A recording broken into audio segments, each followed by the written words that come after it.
No, I'm not dead. I've just been busy over the last 2 months, but I'm about to rip into something that I've been cooking for a long time. So there's been a trend in America for the last several decades, although I feel like it's gotten more prevalent in the last couple of years, and it's people buying stupid, impractical, obnoxiously large vehicles. Seriously, go to any parking lot today and you will see 25 SUVs, 20 pickup trucks, and maybe like 5 sedans. It's ridiculous. We've rejected small, efficient, compact cars and replaced them with these giant, oversized metal boxes that are now rolling around in places where they don't need to be used, and where it doesn't make sense for them to be used.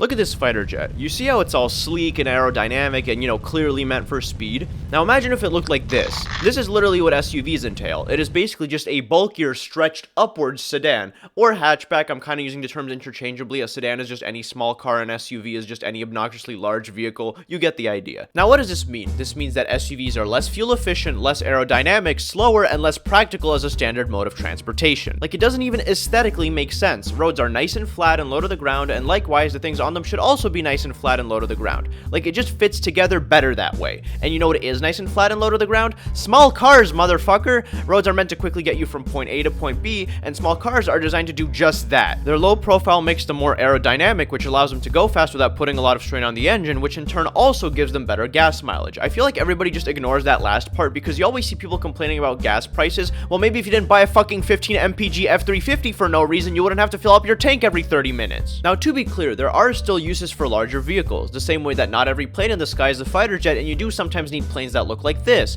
or this, or this. Like, if you're hauling lots of cargo on a daily basis, then a pickup truck is probably the best option for your needs. Or, SUV stands for sports utility vehicle, so if you're doing a lot of off-roading or driving on shitty roads, outdoorsy stuff, maybe hauling around equipment of some kind, yeah, you'll probably benefit from an SUV. Or a crossover if you don't do as much off-roading but need the extra space for something. If you have a large family, you'll probably want a minivan to get around. But what we're seeing is standard suburban people who don't haul around equipment on a daily basis buying these giant hippopotamus vehicles just to go drop off their kids at school and get groceries once a week. What this caused is the dumbest arms race in human history, where people are willingly spending more money on gas than the vehicle itself just because it's physically larger and takes more material to manufacture and maintain, just because they see everybody else doing it. Like, why is the F-150 the best-selling vehicle in the country? It should not be. It has no reason to be. Most people in this country do not need an F-150, especially those who put ridiculous mods on it. Like, dude, no, please, stop. You're embarrassing yourself. It's gotten to the point where people are actually discouraged from buying smaller cars because they don't want to be at a disadvantage if they get into a collision with a larger vehicle. I feel like 30 years from now, everybody will be driving a goddamn semi-truck just because I don't want to be at a disadvantage, bro. Of course, this wasn't such a big concern 20 years ago, back when you didn't see as many large vehicles on the roads, but now it is, thanks to all these people who feel the need to drive a fucking tank to Whole Foods. Also, people need to consider that SUVs are more top-heavy than sedans, so they can roll over more easily if they swerve off the road or something, so,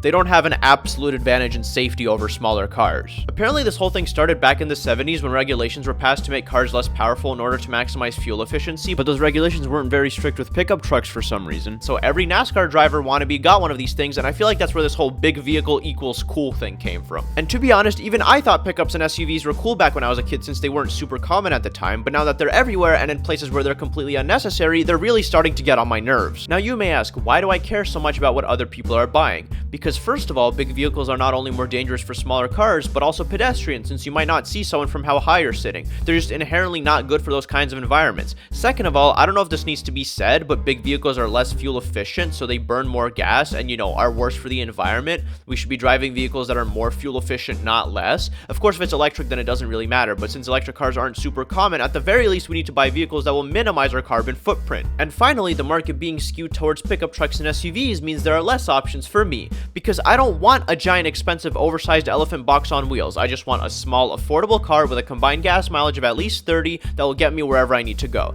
Not to mention, smaller cars have better rear window visibility in my experience, so they're better for parking too. But those kind of cars are becoming harder and harder to get here because Cadillac only has 2 sedans, Tesla only has 2 sedans, Chrysler only has 1, Chevy only has 1, Lucid only has 1, Dodge has none, Buick has none, Rivian never even made one, and Ford also has none as of a few years ago. Yeah, that's right, Ford, the car company stopped making cars. Fucking unbelievable. Now, the good news is that foreign car companies are still selling sedans in full force, mainly because sedans are still popular in those countries. But what if those companies pull out of the US or stop selling their sedans here because of a lack of demand? That is the future that threatens the US, and it is a future that we should avoid at all costs, because small cars offer many things that all these SUVs and pickups do not. I'd even be willing to buy a hatchback, even though I think they look kind of funny, but those aren't really being sold either. I feel like the only real way to stop this whole SUV plague is to either put crazy taxes on them or publicly call out people who buy them, like, bro, you're not doing sports or utility, so why did you dump all that money on a sports utility vehicle? And here's my assignment to anyone watching this. If you're about to buy a new car and you know that a sedan can meet all of your needs perfectly fine,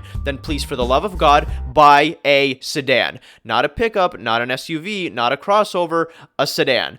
Or a hatchback, or maybe even a station wagon if you need it. Be a part of the solution. Let's get all these oversized, expensive, clunky vehicles off our roads and replace them with small, affordable, efficient ones. Maybe that way we can convince companies like Ford to reinvest in the small car market again. And yeah, guys, that's the end of this video. I hope you enjoyed it. If you did enjoy it, please do consider hitting that like and subscribe button. As always, this is your captain speaking. Peace out.